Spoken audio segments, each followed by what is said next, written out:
Hidden underneath the rot and decay, we can find an unexpected theme that unites Hollow Knight and Silksong: parenting. The Pale King, White Lady, the Radiance, and Grandmother Silk all had children, but all too often, the way they treated their children was flawed, compromised by external goals. Whether that be pursuing a greater good, or hopelessly clawing at affection that they struggle for in desperation. In this way, the higher beings all reveal the ways that parents' connections can twist into control, neglect, or sacrifice.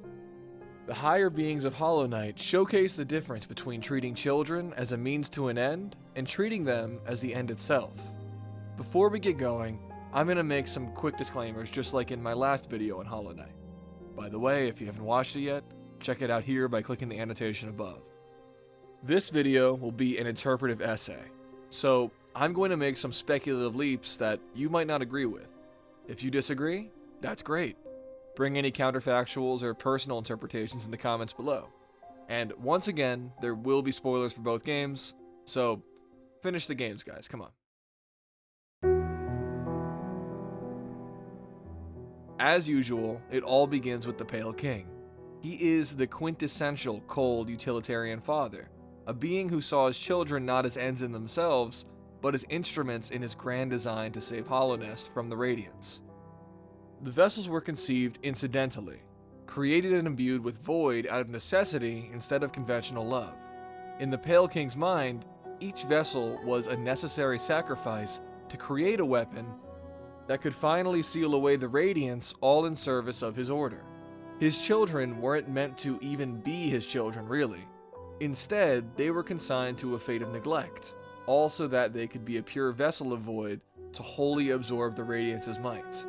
They were born to serve a goal greater than themselves, and in that sense, his parenting was just a cold utilitarian action to keep his beloved kingdom of Hallownest safe.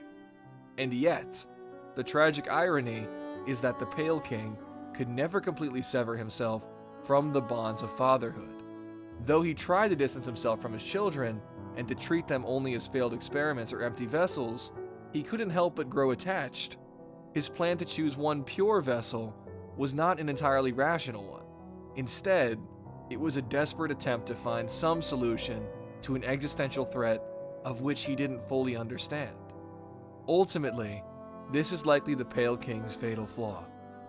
A god who believed that the profound love his gift of mind provided was a weakness, who sacrificed and neglected his children, all with the capacity for mind and love, all for naught. For all of this, his story ends haunted by the very bond he tried to deny. The only way the knight can encounter the Pale King is by finding his shell of a body wasted away in his palace, perched on his throne, like a monument to his tragic parenthood, realizing, maybe too late, that in trying to save his kingdom, he lost his children, all of whom had minds and the capacity for love.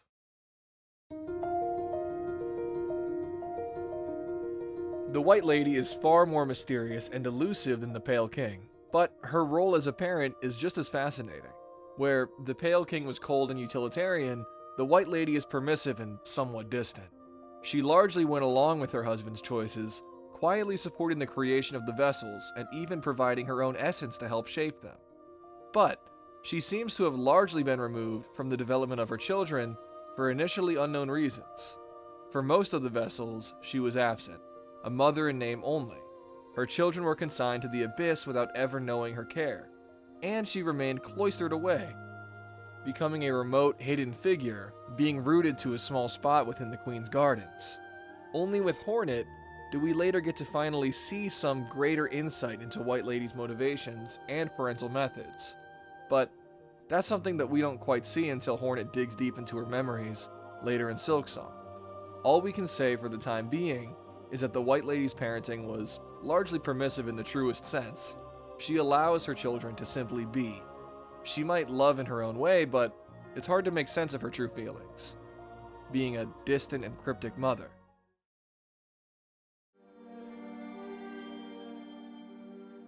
Now, the Radiance doesn't have any traditional children per se, seeing as she is likely an immaterial idealist god.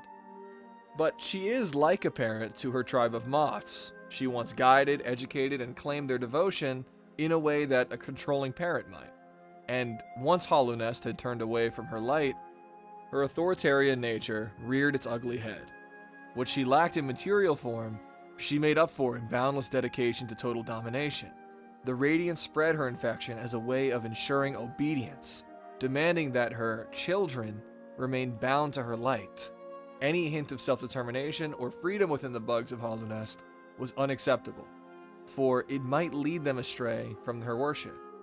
And so to guarantee herself power, she dragged her followers down to a diminished zombie-like state, smothering their will beneath her own radiance. The Radiance is parenting at its most oppressive. Instead of protecting or guiding like a good parent might, she possesses. Her leadership is indistinguishable from dictatorship, and her infection becomes the symbol of a parent who can't bear to let her children grow into independent beings for fear of losing her control in the end.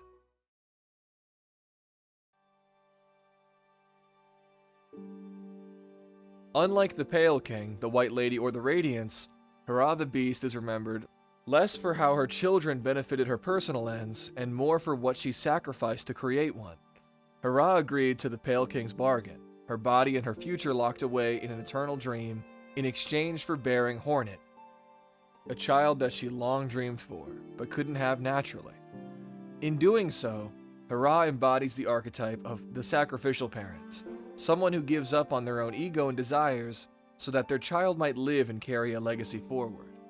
Herrah's sacrifice is both tragic and noble. She never lives to raise Hornet, but her choice leaves behind a child who inherits both her strength and a burden to be worthy of such a monumental act. Hornet herself is aware of this reality when she tells the knight that we do not choose our mothers or the circumstances into which we are born. Despite all the ills of this world, I'm thankful for the life that she granted me. It's quite a debt I owed. Only in allowing her to pass and taking the burden of the future in her stead can I begin to repay it. In this way, Hornet's very existence comes with the understanding that her life has come at a great cost to her mother. This makes Hornet unique among the children of Hallownest's higher beings. She is no failed experiment, but instead, a life bought dearly through her mother's deliberate sacrifice. The archetype of the sacrificial parent is complex. On one hand, it can burden the child with expectations they never chose. On the other hand, it can redeem them, offering a legacy of love so powerful that it continues to guide their path long after the parent is gone. As for which reality is the case for Hornet, we may never know.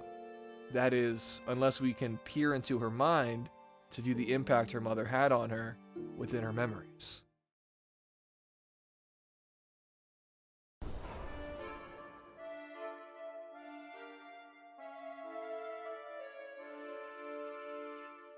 If the Pale King was utilitarian and the White Lady was permissive, then the Nightmare Heart, through its vessel Grim, represents something a lot more dark: parasitic parenthood. The Nightmare Heart does not create children to nurture them or even to use them as tools for a greater good. Instead, it births children only to perpetuate its own life, feeding on the flames of dying civilizations and discarding its true master when he has outlived his usefulness, replacing him with another Grimchild. Grim's cycle is kind of a grotesque inversion of parenting. Each Grimchild the player raises is destined to ultimately be discarded, also that the Nightmare Heart can persist by feeding off of new flames. There is no real legacy or hope for Grim children, only consumption. The child exists entirely for the Nightmare Heart's sake, not as an end in and of itself. This is parenthood stripped to its most exploitative form. Like a fire, the Nightmare Heart consumes and consumes, not to give any warmth to allow its children to actually grow, but to only keep itself alive. In the cycle of Grim, we see how parenting can become parasitism, the child being nothing more than fuel for a parent who refuses to let their own flame die.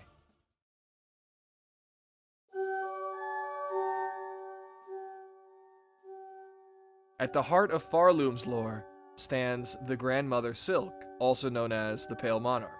Like the Pale King, she came to her kingdom and uplifted the local population. However, Grandmother Silk did so dishonestly, weaving her subjects into a web of control rather than guiding them into independence through free will. She specifically chose the Farlids to become weavers, lied to them about their divinity, and never allowed them to grow beyond her or leave her freely. In this, she reveals herself as an enmeshed, smothering mother, a parent who can't bear separation, and who binds her children so tightly that her love causes her worst fears to come true, in causing her children to resent and ultimately betray her. She pushed them away, despite her desperate desire to be close to them. Her betrayals ran deep. When her original children, the Weavers, imprisoned her in the endless sleep, she did not learn from her mistakes that instigated their rebellion. Instead, she doubled down, fashioning replacements.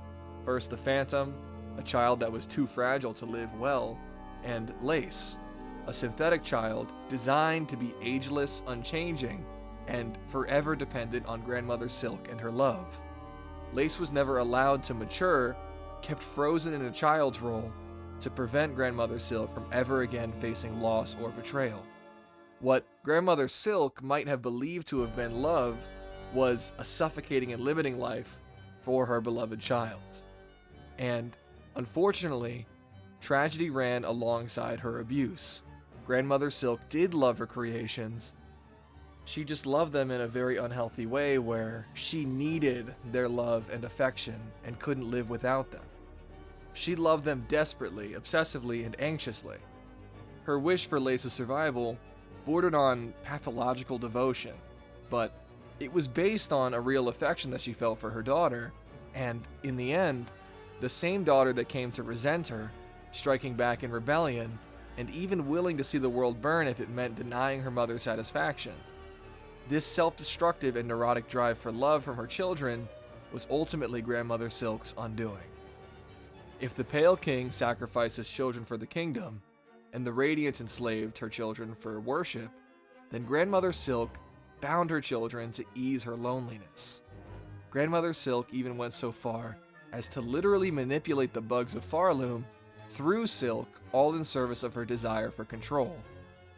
Each of these parenting failures is different, but all stem from a similar flaw: treating children as means to secure the parents' needs, rather than as ends in and of themselves.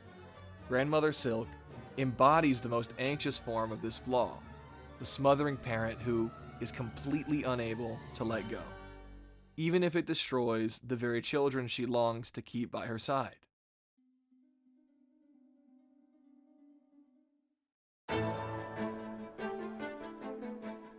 In Act 3, towards the end of the Sister of the Void ending, Hornet has to retrieve 3 hearts of the old leaders of Farloom, and she's doing more than just collecting 3 magic MacGuffins that she needs to go into her memories. She's actually engaging with her own memory and recollection of her 3 parents and how they positively built her up into the person that she is today. Through encountering these 3 leaders, she is reminded of her 3 parents' parenting styles and is granted the power to physically enter her distant memories. These 3 parents of Hornet show a perfect example of positive parenting that uplifts its children instead of using them for their parents' needs.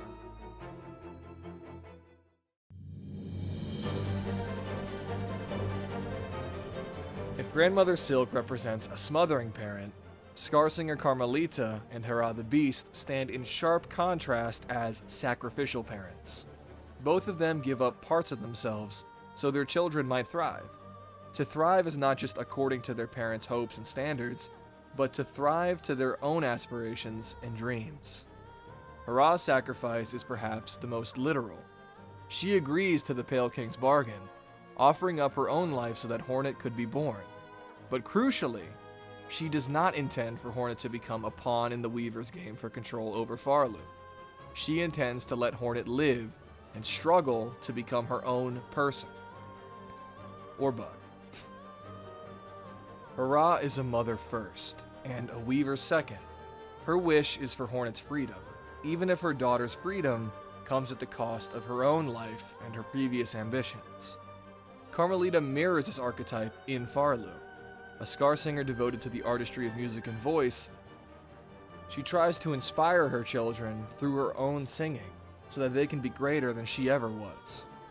She wants her followers to rise and hunt to their full potential, to carry forward what is best in themselves. Karmelita doesn't smother, she believes in her children enough to let them stand on their own. The sacrificial parent archetype is powerful because it redeems both parent and child. For the parent, sacrifice transforms love into a legacy that endures beyond death or absence. For the child, it becomes a source of courage, the knowledge that someone believed in them so deeply that they staked everything on their future. Hornet embodies this redemption.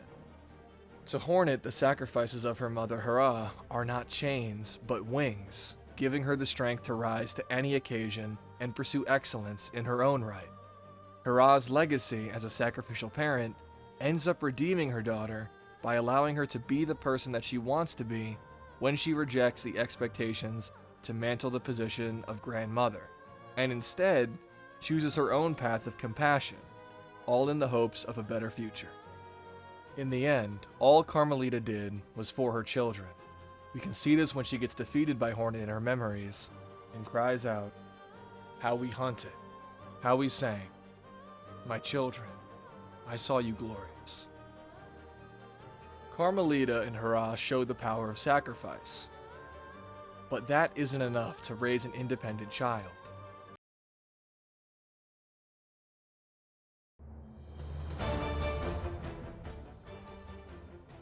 The Krust King Khan and Hive Queen Vespa embody a different parental archetype, that of the defender. Both of them revere strength above all, in this case, but not as the pursuit of power for its own sake. Instead, they seek strength as a shield to protect their people, their kingdoms, and most of all, their children. Hive Queen Vespa's legacy in Hallownest is defined by her fierce loyalty to her subjects. To her, strength was the ability to preserve what mattered most. She helped raise her adoptive child, Hornet, not to merely be the subject of the whims of those who might be more powerful than her, but to stand more resilient in a hostile world. Vespa teaches strength as protection, the kind of power that makes survival possible and that immunizes a child against the despair of helplessness. Krust King Khan carries the same archetype in Farlu. His martial prowess and hardened rule serve as lessons to his people, but like Vespa, he values strength as a means of defense and not exploitation. Through his battle with Hornet, he embodies the idea to love others is to guard them, and that the strongest parent is the one who equips their children to stand on their own. It's noted that, under normal circumstances, people might consider Krust King Khan to be too harsh, but because of his strength and his will to defend, his people respected him. The defender parent is unique because it teaches resilience through example. Unlike the Pale King who sacrifices children, or Grandmother Silk who bound hers, Vespa and Khan empower their children.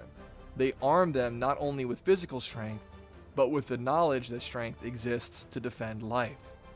Hornet's path reflects this inheritance.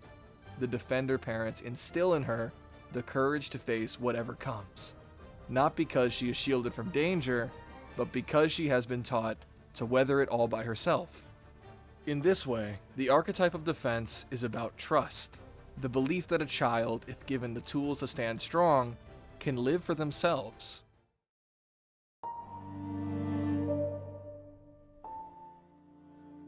If sacrifice gives legacy and defense gives resilience, then Nyleth and the White Lady embody another parental archetype, enrichment.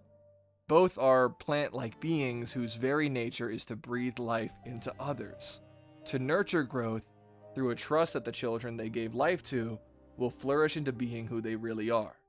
The White Lady in Hallownest has often been read as distant or even neglectful, but this is too simple. Her role is not one of apathy, but of cultivation. Like a tree that offers shade and fruit without dictating how its seeds will grow, she grants her essence to the Pale King's vessels, not just to bind them or control them, but to let them develop into what they really are, void beings with a capacity for hearts, despite their seemingly vacuous nature. The distance that the White Lady seemed to have throughout the game wasn't apathetic neglect, but instead trust in the authenticity of her children's lives. Nyleth mirrors this role in Farloom, where Grandmother Silk smothers her children with silk. Nyleth lets hers bloom freely. She represents a parent who trusts life to unfold, who enriches life without possessing. Her gifts empower her followers, but she refrains from turning them into instruments of her will. In this way, she offers a counterpoint to both the Radiance's control and Grandmother Silk's enmeshment, nurturing without suffocating. The enriching parent archetype values authenticity above all. By taking their hands off, Nyleth and the White Lady show that love isn't limited to sacrifice or protection, but is also about trust, the willingness to let a child grow into who they really are, even if that means growing in unexpected directions. For Hornet, these figures provide a quieter but vital lesson: to live authentically, to have faith in her own choices and her own identity.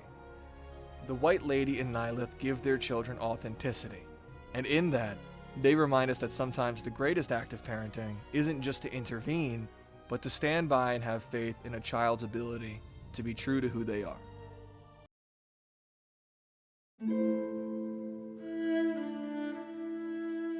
Taken together, Hollow Knight and Silksong weave a tapestry of parenthood in all of its flawed beauty.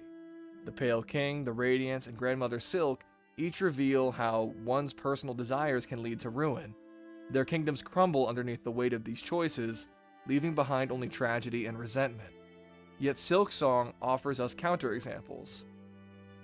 Through the three lords of Farloom, and through Hornet's three parents, we see the redemptive power of the sacrificial parent, the defender parent, and the enriching parent.